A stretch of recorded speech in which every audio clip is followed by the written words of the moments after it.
29 अक्टूबर 2025 हमें कंप्लेंट मिली एक नाबालिग बच्चे के साथ पॉक्सो एक्ट के केस से रिलेटेड। कंप्लेंट पे तुरंत मुकदमा दर्ज किया गया। मुकदमा दर्ज करने के बाद जैसे ही हमने उसकी इन्वेस्टिगेशन शुरू की तो इन्वेस्टिगेशन के अंदर बहुत ही सरप्राइजिंग फैक्ट्स फाइल पर आए कि शिकायतकर्ता ने जानबूझकर अपनी पहचान छिपाने की कोशिश की। शिकायतकर्ता एक वंचित वर्ग से है और सड़क के किनारे फुटपाथ पे छोटे-मोटे खिलौने और गुब्बारे बेचने का काम करता है। बहुत तीव्रता से पुलिस ने काम किया। हमने शिकायत पर दिए गए नाम और नंबर को जब इन्वेस्टिगेशन के पर्पज़ से आइडेंटिफ़ाई करने की कोशिश की, तो पता चला कि शिकायतकर्ता ने जिस व्यक्ति की पहचान यूज़ की है, वो फ़र्रुखाबाद यूपी का है और उसने साफ तौर पर मना किया कि यह शिकायत उसने नहीं दी। जब हमने शिकायतकर्ता को टेक्निकल डाटा से एनालिसिस किया तो पता चला शिकायतकर्ता के खिलाफ एक चोरी का मुकदमा गुड़गांव में ही 2011 में रजिस्टर हुआ था और फिर जो हमारा सेंट्रल रिपोजिटरी है उसके एनालिसिस से हमें पता चला कि ये नंबर पहले भी एक बार रेड फ्लैग हो चुका है, जो शिकायतकर्ता ने शिकायत पर लिख कर दिया था। जेल के रिकॉर्ड से हमें पता चला कि शिकायतकर्ता के पास और भी नंबर्स हैं और उस असल में फर्रुखाबाद का नहीं, उसका नाम हनुमान है और वो अजमेर में एक ढानी का रहने वाला है। वहाँ जाकर तस्दीक की गई, जो उससे प्रूव हो गया कि जैसा हमने पता किया है वो सही है। उसके क्रिमिनल रिकॉर्ड को हमने एनालिसिस किया। उसके बाद एक लंबा डिजिटल ट्रेल चला। बहुत सारे आईएमआईज़ में लगभग 30 से ज़्यादा आईएमआईज़ पे काम हुआ, मोर देन 100 सीडीआर्स पे काम हुआ। बहुत ही डीप लेवल पे जाके एनालिसिस हुआ।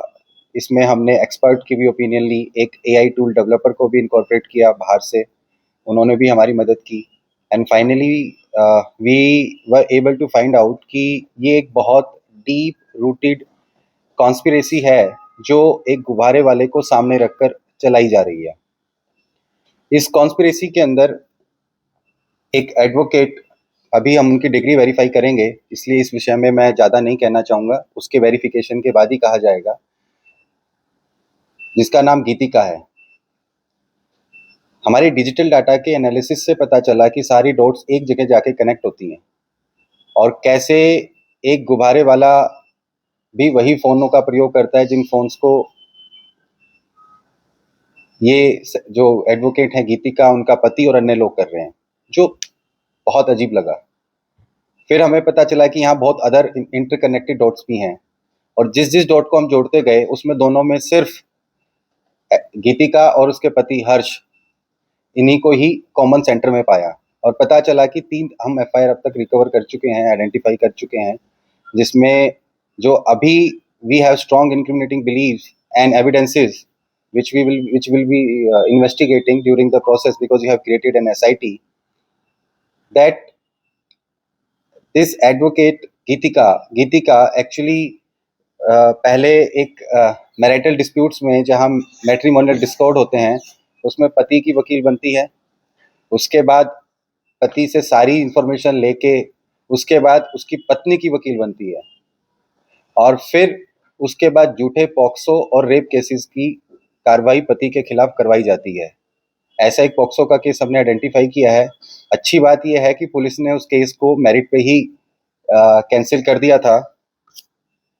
एफआईआर है एक 47 नंबर हमारी 19/5/24 की महिला थाना वेस्ट में रजिस्टर की गई थी, जिसमें इसका ही एक क्लाइंट था जो जिनकी ये काउंसिल थी, उसके ही पत्नी ने उसके खिलाफ पॉक्सो का एफआईआर रजिस्टर कराया था और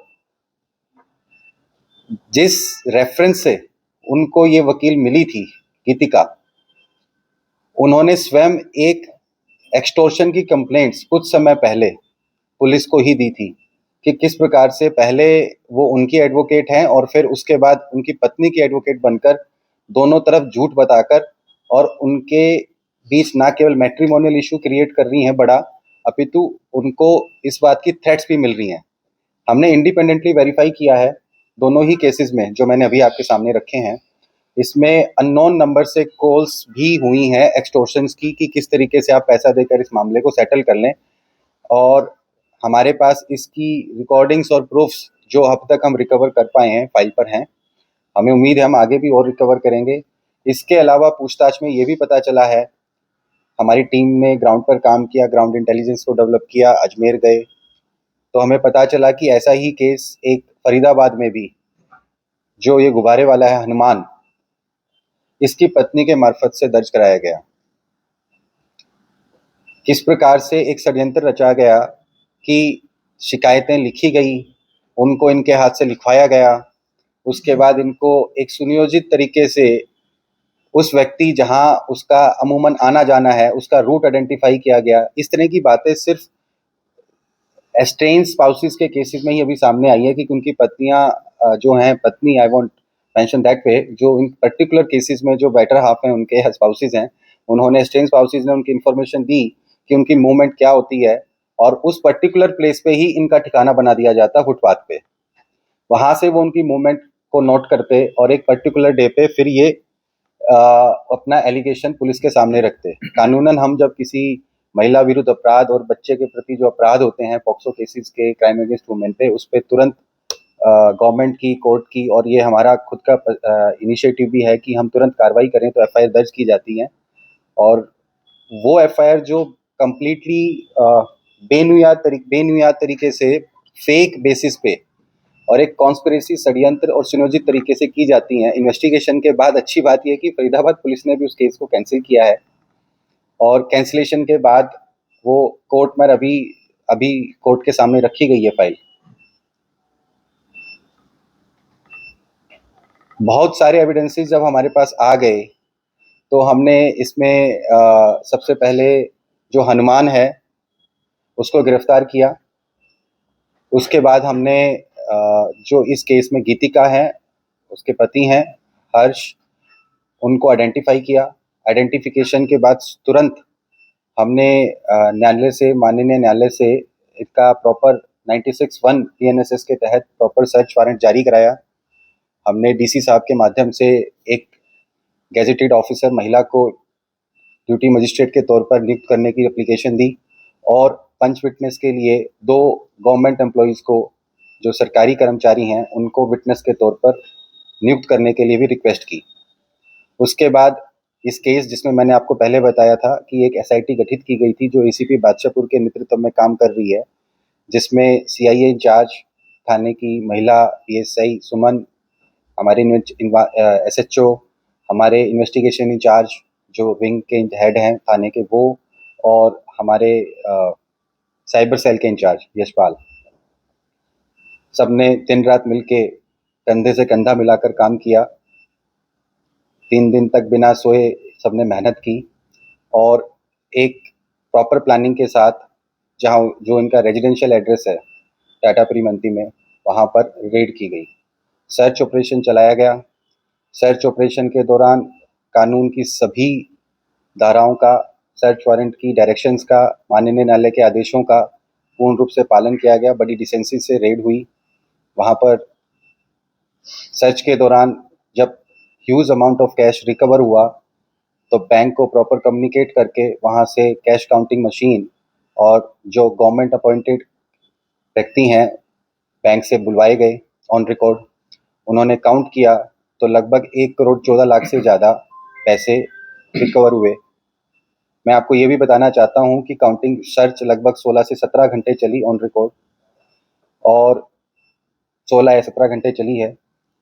हमने फर्स्ट लेवल पे जैसे ही हमें कैश की ह्यूज अमाउंट की रिकवरी मिली, हमने बिना देरी किए इनकम टैक्स डिपार्टमेंट को मेरे कार्यालय के द्वारा, मेल के द्वारा, सरकारी माध्यम से सूचित किया, और उनके एडिशनल डायरेक्टर साहब को, जो पूरा डिपार्टमेंट है, उनको इंटीमेट किया, जो यहाँ उनको देखते हैं, उनसे हमारा पत्राचार लगातार चल रहा है कि किस प्रकार से इस प्रकार का अनअकाउंटेड कैश, जिसको मौके पर वो नहीं बता पाए कि इसका सोर्स क्या है, कोई सेटिस्फैक्टरी रिप्लाई उन्होंने नहीं दिया। उसके बाद सर्च के दौरान हमें बहुत बड़ी मात्रा में गोल्ड मिला। चूँकि पुलिस या सर्च एजेंसी ये नहीं जानती कि ये किस क्वालिटी का है, इसकी क्या वैल्यूएशन है, तो इन सर्चिज़ के अंदर एक तय मानक होता है कि गोल्ड वैल्यूअर होते हैं, जो बड़ी-बड़ी एजेंसीज़, प्रीमियर एजेंसीज़ उनको अपॉइंट करती हैं, यूज़ करती हैं, नॉट अपॉइंट, यूज़ करती हैं, जो उनके पास गवर्नमेंट की डॉक्यूमेंटेशन होती है कि वो ये काम कर सकते हैं, ऐसे एक व्यक्ति की पहचान एक फीमेल एजेंसी के माध्यम से रिक्वेस्ट कर की गई और उनसे प्रॉपर चैनल से कम्युनिकेट करके उनको बुलवाया गया ऑफिशियली, और उन्होंने इसकी वैल्यूएशन की कि कितने कैरेट का गोल्ड है। एक एक ऑर्नामेंट को लिस्ट किया गया सर्च मीमो में, सर्च लिस्ट में। उसके अलावा हर पल हर कदम की कार्रवाई वीडियो रिकॉर्डिंग के तहत सुनिश्चित की गई ताकि कोई भी चीज़ अनकवर्ड ना रह जाए। और गोल्ड और ज्वेलरी और कुछ उसमें कॉइन्स वगैरह थे जो उन्होंने एनेक्सेस के साथ हमने अटैच की है माननीय न्यायालय में भी, वो लगभग 2,88,00,000 से भी ज़्यादा की है। इसके अलावा पुलिस कैश और इस सब के बारे में तो डिपार्टमेंट को बता चुकी है, लेकिन हमारी तफ्तीश के लिए और भी बहुत सी चीज़ें की हमें आवश्यकता होती है। इस पूरे घटनाक्रम में बहुत सारे मोबाइल डिवाइसेस की का प्रयोग किया गया है, और डिजिटल ट्रेल ने हमें बताया कि कैसे ये आपस में कनेक्टेड हैं। मैं बहुत डीप में नहीं बताऊंगा क्योंकि इन्वेस्टिगेशन का विषय है, आप स्वयं जानते हैं। ऐसे बहुत सारे डिवाइसेस हमने वहाँ से रिकवर किए हैं, लगभग 10 के आसपास फ़ोन हमने वहाँ से रिकवर किए हैं मौके से, और लगभग 11 के आसपास सिम हमने रिकवर की हैं।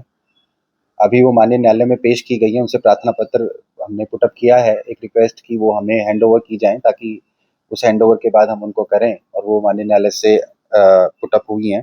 इसके अलावा हमें पासपोर्ट भी मिला है जो परिवार के सदस्यों से संबंधित नहीं है। इसके अलावा हमें 7 के आसपास आधार कार्ड भी मिले हैं जो परिवार के सदस्यों के नहीं हैं, क्योंकि हमें पहले ही शक था कि इनके द्वारा फर्जी आधार कार्ड बनाए जाते हैं। हमारे पास ऐसे भी इंक्रिमिनेटिंग एविडेंसेस है, we make us strongly believe that they have used the photo of one person and name of other person and then they club it and make it. So अभी हमें ये भी पता करना है कि इन्होंने कैसे किया ये, लेकिन हमारे पास इस तरह के स्ट्रॉन्ग एविडेंसेस फाइल पर हैं। उसके अलावा इनके पास मल्टीपल अकाउंट्स हैं। हमने फाइनेंस मिनिस्ट्री के तहत सीरियस फ्रॉड इन्वेस्टिगेशन यूनिट होती है जो उनको पत्राचार किया है कि वो हमें बताएं कि इनके पास कितने अकाउंट्स हैं, और इनके पास 10 अकाउंट्स के आसपास का तो हमें पता चला है यूपीआई आईडीज मिला के, और वी आर एक्सपेक्टिंग कि ये बहुत ज़्यादा होगा, शायद 15 से भी ज़्यादा होगा यूपीआई आईडीज के साथ। इसके अलावा हमें वहाँ से डिजिटल डिवाइसेस मिले हैं, हार्ड डिस्क मिले हैं 7, और पेन ड्राइव दोनों मिलाकर, और फिर बहुत सारे डॉक्यूमेंट्स मिले हैं जिसमें कुछ प्रॉपर्टी के भी डॉक्यूमेंट्स हैं which will be examined later on.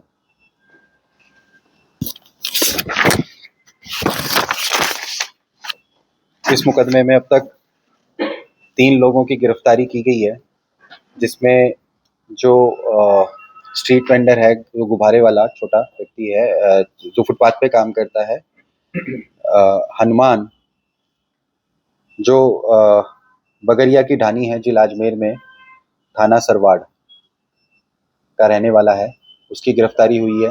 दूसरा गीतिका चावला हैं और उनके पति हैं हर्ष कुमार, इनकी गिरफ्तारी हुई है। पुलिस ने उनका रिमांड ले लिया है कोर्ट से, और अब आगे तफ्तीश की जाएगी। हमें उम्मीद है कि तफ्तीश के दौरान हमें और बहुत सी चीज़ें ऐसी मिलेंगी जो रिकॉर्ड पर आएंगी। इसमें एक बात और भी मैं आपको बताना चाहूँगा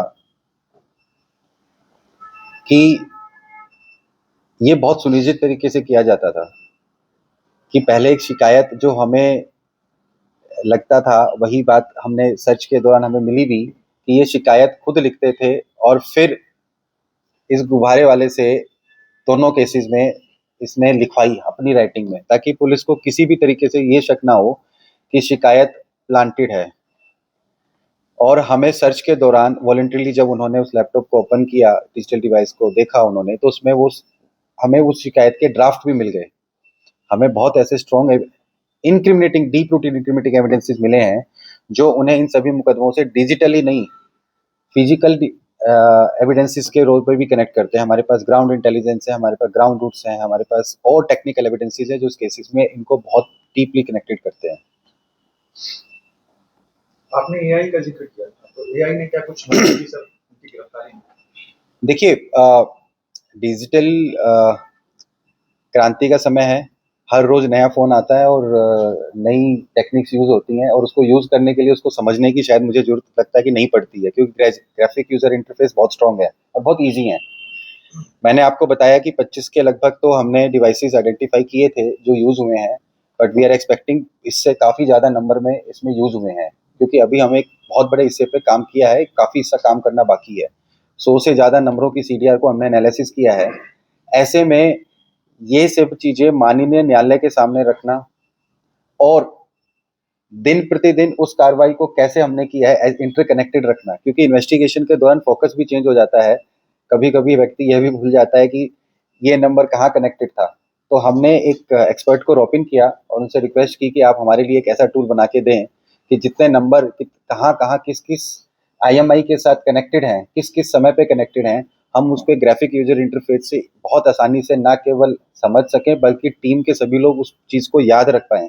और अगर न्यायालय में उसके प्रेजेंट करने की जरूरत पड़े तो हम माननीय न्यायालय को भी वो दिखा पाएँ कि किस प्रकार से नंबर आपस में कनेक्टेड है, क्योंकि डिजिटल डिवाइसेस का जो टेक्निकल डाटा है उसका एनालिसिस एक्सपर्ट्स के लिए बड़ा आसान है, लेकिन उसको पूर्ण रूप से सामने रखने में बड़ी दिक्कत आती है। तो उसको ईजिएस्ट वे में कैसे प्रेजेंट कर पाएँ, that's why we drop it. Sir, आपने बताया कि पुराने मामले इनके खिलाफ मिले हैं जो कि एफआईआर डिवाइड हो चुकी है या कैंसिल की जा चुकी है। मेरा सवाल ये है, जो अभी एफआईआर जिसमें अरेस्ट किया है आप लोगों ने, वो क्या केस था और उसमें किस तरह से ये आप लोगों ने जांच की कि ये फेक है या इन्होंने कोई एक्सटॉर्शन मांगी जिनके खिलाफ इन्होंने एफआईआर कराई थी, उसके बारे में थोड़ा सर। देखिए ऐसा इसमें एक्यूज्ड को जो 29 अक्टूबर को जो कंप्लेंट रिसीव हुआ था, इसमें एक्यूज्ड कौन था?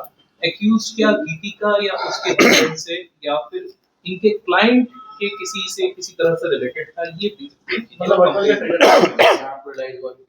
Yes exactly. देखिए ठीक है, AI का जमाना है, लेकिन फिर भी human intelligence will always lead it. मुझे अभी भी याद है कि जिस समय FIR के लिए शिकायत आई थी तो मेरे SHO हैं अजय वीर, उन्होंने मुझे फ़ोन करके कहा कि सर एक बड़ी सीरियस कंप्लेंट आई है, कंप्लेंट में एलिगेशन इस तरीके के हैं। तो मेरा पहला सवाल उनसे ये था कि वो व्यक्ति कौन है और क्या वो उसका डेली का रूट है आने जाने का। तो उस प्रोसेस में उन्होंने मुझे बताया कि जी वो पिछले 8-10 दिन से उस रूट पे आ रहे हैं। मैंने कहा ऐसा क्यों? तो उन्होंने बताया कि वहाँ उनके माता पिता रुके हुए हैं एक होटल में। मैंने कहा कब से? बोला 8-10 दिन से। तो जाहिर है दिवाली के हफ्ते 10 दिन की बात है, तो दिवाली के समय पे परिवार इकट्ठा होता है, सभी को पता है। तो मैंने इनसे कहा कि जब 10 दिन में वो यहाँ रुके हुए हैं तो इसका कोई मैरिटल डिस्प्यूट चल रहा है क्या? There is any discord between both the spouses? पूछताछ में पता चला कि ऐसा है। एक चीज। दूसरा, शिकायतकर्ता ने जो अपनी आईडी देने के बाद पता चला कि वो राजस्थानी भाषा, ये मैं प्रेजेंस ऑफ माइंड अपनी IO की भी और वो लोग जो उस समय इन्वॉल्व थे उनकी कहूँगा कि उसकी आवाज़ राजस्थानी लग रही थी, लोकल डायलेक्ट जो लग रहा था, लेकिन उसकी आईडी फर्रुखाबाद की थी। तो इसी बिहाव पर उनसे कहा गया। हम शिकायतकर्ता से अमूमन इस तरह की चीज़ें फर्स्ट फेज पर नहीं मांगते, क्योंकि बहुत डीप, बहुत ही गहराई से और बड़ी शांति से आप इस तरह की शिकायतों को डील करते हैं। तो आईडी पर जो फोटो मांगी गई, वो फोटो जो थी, एक उन्होंने फोटोकॉपी दी शिकायतकर्ता ने, जो इस केस में अब व्यक्ति एक्यूज है हनुमान, उस फोटो को उस फोटो से हम मैच ही नहीं कर पाए। तो ये 2 मेन पॉइंट थे जिससे हम ट्रिगर हुए कि शायद कुछ गलत हो सकता है। उसके बाद जब थोड़ा सा बात करने की कोशिश की तो शिकायतकर्ता भी टाल-मटोल सी करने लगा। Then we developed this case and now we are here. So you talked about the strain vehicle, so like how strong the belief is and how you get the strain spouses involved in it. Yes, exactly. देखिए मैं आपको एक बात कहूँगा, आपने भी शायद एक सवाल पूछा था कि इस केस में कौन इन्वॉल्व है, किनके खिलाफ केस था। देखिए अभी मैं आपको इतना बता सकता हूँ कि वो एक जो उनकी प्रोफाइल है वो किसी IT कंपनी को रन करते हैं, पर चूंकि वो अभी हमारे आरोपी नहीं है तो it would not be better कि मैं उनको अभी यहाँ नेम करूँ। परंतु हमें ये पता चला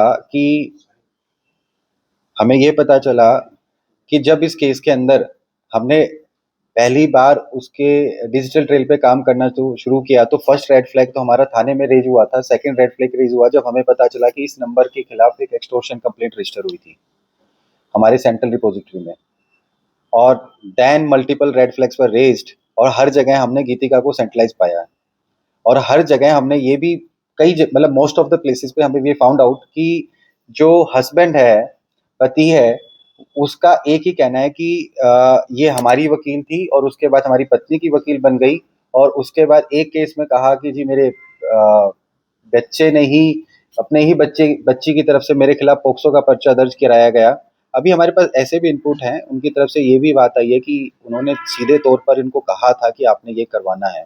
अमूमन मैरिटल डिस्कोर्ड्स में जब चीज़ें खराब होती हैं तो लोग शायद इतना नहीं सोच पाते हैं कि किस हद तक जाना है। सर, हनुमान ने अपनी जो कंप्लेंट दी थी उसमें विक्टिम किसको बताया था, और क्या इस शिकायत में, कंप्लेंट में एफआईआर रजिस्टर कर पाएगी पुलिस अपनी, या पहले हमने देखिए, ये तो मैंने आपको पहले ही बताया कि इस तरह की शिकायतों पे हम न्यायालय के भी, माननीय उच्च न्यायालय के भी आदेश हैं कि पहले ही दर्ज करेंगे। इसमें उन्होंने अपने नाबालिग बच्चे को पीड़ित बताया था और उन्होंने एक बहुत ब्यूटीफुल स्टोरी इसमें क्रिएट की थी। अगर आप उसको ढंग से सुनेंगे तो आपको भी ऐसा लगेगा कि इसमें कोई डाउट ही नहीं है कि वो कितना शातिर है, कि इतने प्यार से उस स्टोरी को उन्होंने प्ले किया कि पहले लेवल पे तो शायद पुलिस को भी नहीं लगा, पर शायद पुलिस इस कदम में थोड़ी ज़्यादा समझदार निकली उनसे, तो be able to find out कि वो नाबालिग बच्चा जो है वो सही नहीं कह रहा, माता पिता के कहने पे बोल रहा है। अच्छा सर, तो पैसा रिकवर किया, अभी तक की पूछताछ में क्या कुछ निकल के आया, कहाँ से गया है? देखिए, अभी तो बोर्ड जो है वो कहाँ से आपके पास आया, कैसे? देखिए, जो हमें रिकवर हुआ है वो दो तरह की चीज़ें मैं अभी समझ पा रहा हूँ। पहले तो मैंने बताया आपको 16-17 घंटे रेड चली है, बहुत अर्ली मॉर्निंग में, बिना समय, क्योंकि आजकल हर चीज़ सीसीटीवी कैमरे के अंदर होती है। पुलिस थाने हम सब, आप सब कैमरे की निगरानी में है, समय का बड़ा ध्यान रखना पड़ता है। तो उनको पेश किया, टीम लगभग 72 घंटे से बिना खाए पिए सोए काम करे जा रही थी। तो पेश करने के बाद अभी तो हमें पूर्ण रूप से इतना समय नहीं मिला है, पर जो अब तक मिला है उसके बिहाफ पे मैं दो बातें कह जाता हूँ कि जब हम सर्च करते हैं तो अमूमन पहला सवाल सर्च पार्टी यही करती है, इंचार्ज, कि ये पैसे का आप कोई सोर्स दे पाएँ। कम अमाउंट पे जनरली ये सवाल कम पूछे जाते हैं, पर अमाउंट बहुत ज़्यादा थी और जब सवाल पूछा गया तो वो ऐसा कोई जवाब नहीं दे पाए। इसलिए काउंटिंग प्रोसेस के दौरान ही, इनफैक्ट उसके शुरू होने से पहले ही हमें लग गया था कि ये अमाउंट काफ़ी लाखों में है, तो हमने बिना समय खराब किए इनकम टैक्स डिपार्टमेंट को बताया। गोल्ड के बारे में भी हमने उनको प्रॉपर, जब लिस्ट आ गई तो उसका भी उसको कम्युनिकेट किया। We are in touch department के साथ, उनकी तरफ से भी शायद पूछताछ होगी। तो अब इसमें कुछ हिस्सा क्राइम प्रोसीड्स है, क्योंकि इस केस के दौरान जो अभी तक हमारे पास फाइल पर हम इन्वेस्टिगेट कर पा रहे हैं, we are able to recognise कि इसमें पहले पति से फीस ली जाती थी, जो एक तय प्रोसीजर है। उसके बाद पत्नी से भी पैसे लिए जाते थे कि आप इस पैसे के बदले मैं आपके लिए ये काम भी करवा के दूंगी। इवन जो इस केस में हनुमान नाम का व्यक्ति है, उसको कुछ पैसे दिए भी गए हैं और कुछ पैसे कमिट किए गए थे, बट शायद पुलिस की त्वरित कार्रवाई थी कि फरीदाबाद वाला केस भी कैंसिल हो गया, गुड़गांव में जो पहले दर्ज हुआ था वो भी कैंसिल हो गया। लेकिन इन दोनों केसेस में और इस केस से ना उनको पता था उस समय तक कि ये आपस में कनेक्टेड है। तो ये डॉट्स अब कनेक्ट हुई हैं बहुत क्लियरली, तो हमें पता चला है कि ये कनेक्टेड है। सर, दीपिका और गुब्बारे वाले कितने केसेस में? देखिए, 3 केसेस पे तो सीधे तौर पर हैं। अब मैं आपको ये नहीं बता पाऊंगा कि इसमें कितने % इन्वॉल्वमेंट है। गीतिका तीनों केसेस में सीधे तौर पर इन्वॉल्व है, उनके पति इन्वॉल्व है। 2 केसेस के अंदर सीधे तौर पर हनुमान इन्वॉल्व है। एंड ये अभी शुरुआत है और मैं चाहूँगा कि इस विषय में और भी कोई इन्फॉर्मेशन होगी तो हम उसको एक्सप्लोर करेंगे। अभी एसआईटी के मेंबर्स मीटिंग करेंगे, इस बारे में कंटिन्यूस सुपरविजन और डायरेक्शंस दी जाती रहती हैं ताकि वो ठीक तरीके से काम हमारा सही न्यायपूर्ण से तरीके से चले। तो हम ऐसे सभी केसेस को एग्जामिन करने की कोशिश करेंगे जिनको कैंसिल किया गया है, क्योंकि निर्दोष लोगों के साथ भी गलत तरीके से पेश ये शिकायत के तौर पर आया गया है। उस कार्रवाई को हम कैसे ठीक कर सकते हैं, हो सकता है इसमें बहुत केस और मिले और we are anticipating will find many more cases.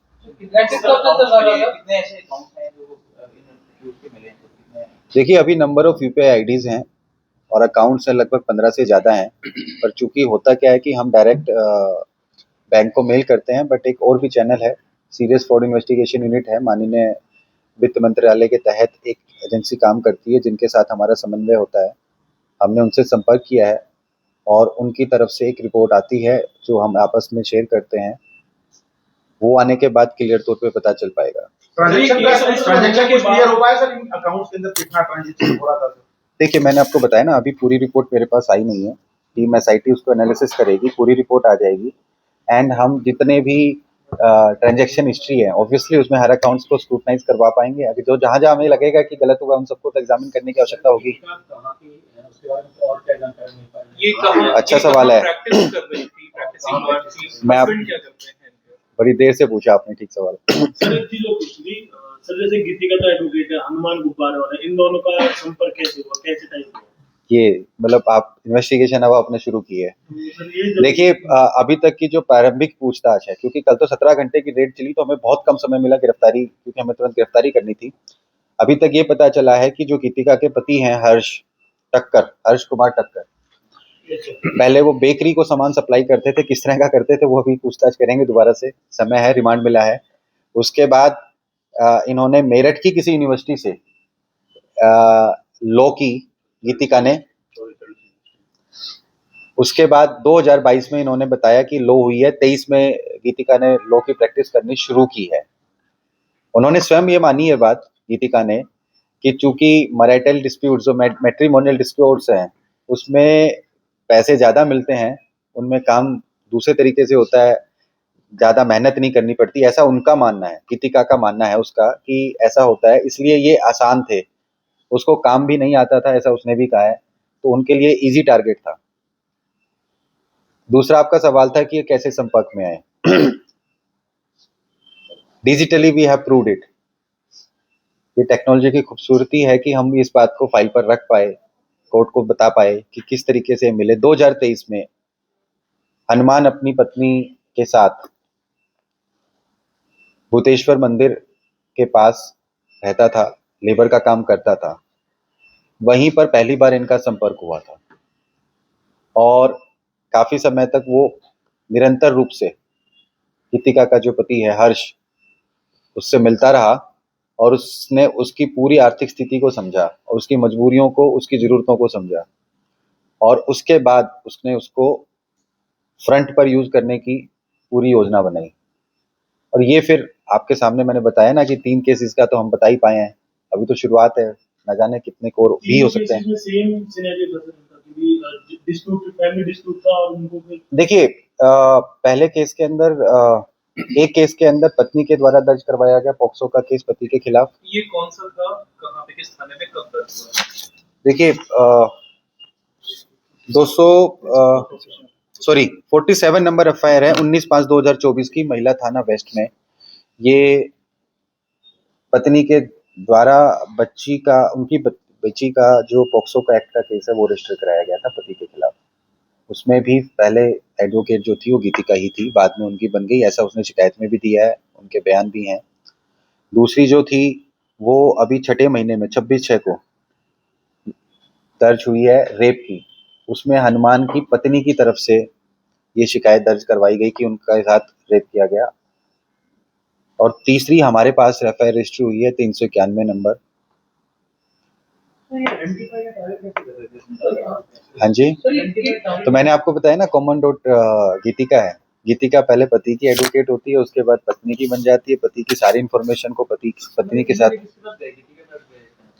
मैंने ये भी तो बताया ना आपको कौन। हाँ, पहले रेफरेंस भी हैं इसमें कि 2 दोस्त हैं, जिसमें एक दोस्त ने बताया कि उसका मैरिटल डिस्प्यूट चल रहा है, तो उसने कहा कि मेरा भी चल रहा है, तो मेरी एडवोकेट ये है तो आप भी ये यूज कर लो, और दोनों कनेक्टेड है। उनमें से पहले व्यक्ति ने तो एक रिटर्न कंप्लेंट की हुई है पुलिस को, जिसकी जांच एसीपी लेवल तक हुई है कि एक्सटॉर्शन के एलिगेशन लगे कि मेरे को धमकियां मिल रही हैं। मैं आपको ये भी बताऊंगा, इसमें डिजिटल एविडेंसेस हैं, हमारे पास रिकॉर्डिंग्स हैं जिसमें अलग अलग एजेंसीज का नाम लेकर ये कहा गया है कि आप इस मामले को सुलझाइए। और पैसे के एलिगेशन, जब पैसे के एलिगेशन पर हस्बैंड ने सरेंडर नहीं किया तो उसके तुरंत बाद पोक्सो का पर्चा भी दर्ज हुआ। देखिए मुख्य रूप से तो अभी यहीं गुड़गांव कोर्ट में ही उनका पता चला है, एक फरीदाबाद कोर्ट का कोर्स है, लेकिन हमें उसमें अभी पता नहीं है कि एग्जैक्टली कितनी किस तरह की वो है, लेकिन डायरेक्टली इन्वॉल्वमेंट तो हमारे पास है ही रिकॉर्ड पे उनकी। इसमें एक सवाल है कि ये जो गीतिका है इसके पास केस आते कैसे, जैसे आपने बताया 1 2 3 तो इस तरीके से आए, मतलब कैसे संपर्क में आते थे इसके, कितने क्लाइंट्स अभी तक इनके पास थे, हस्बैंड या वाइफ? देखिए मैं उस बारे में अभी आपको ज़्यादा नहीं बता पाऊंगा क्योंकि अभी रिमांड मिला है। आप समझिए कि अर्ली मॉर्निंग हम रिमांड लेकर आए हैं, उसके बाद हम 10 दिन का, 7 दिन का तीनों का नहीं, इसमें एक जो हनुमान है उसका 5 दिन का है, गीतिका और उसके पति हर्ष का 7 दिन का है।